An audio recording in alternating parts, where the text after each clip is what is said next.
जिरगे पेश करेंगे मैं कोई इंसाफ दे रहा नहीं होता 5 साल तो घरों कटिया अज एक मकाम से खड़ा करने वाला सलीम है जरा चोर मैन है इंसाफ चाहते मैं बस अल्लाह पाक के सामने। मैं चेयरमैन सलीम दी बीवी हाँ। इस वक्त मैं कोकूला में रहनी हाँ अपने भरावां कोल 5 साल तो उस घरों कटिया ते एक बच्चा गुंगा वे जड़ा उस नाल काम करदा है 200 400 सन दिहाड़ी देंदा है वो भी उस कट छोड़िया ते एक बच्ची गुंगी है 16 पढ़ी है उस ते तालीम ते खर्चा मैं कर दी रही हूँ उस नहीं कीता ते ये बच्ची 9 पढ़ा ली है मैं पढ़ा ली है उस कोई पैसा नहीं लाया सामने आके दसे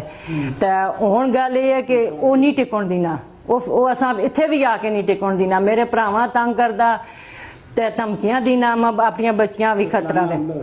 जी हूँ असा ये वाकया होया वारदात हुई है तो इस तो बाद असा ज्यादा खतरा पै गया उसका असा एक वारदात असा ये थाना मीरपुरा दसिया उन्हें मुलजम पकड़े सारी वारदात सब कुछ उन्हें देख के फिर मुलजम उन्हें क्यों छोड़िया मां उसको जानिया खतरा मेरे बच्चियां खतरा माजूर बच्चे में पाल दिया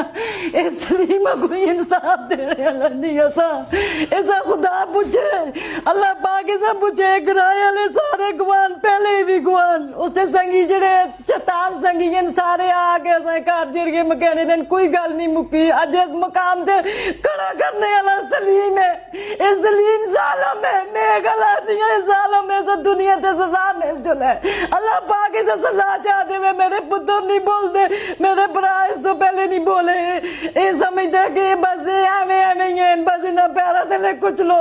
खुदा वास्ते करके मैं हुकूमत इंसाफ चाहते हुए बस अल्लाह पाक के सामने ये बच्चे मेरा मजबूर बेकार कर बैठे हमें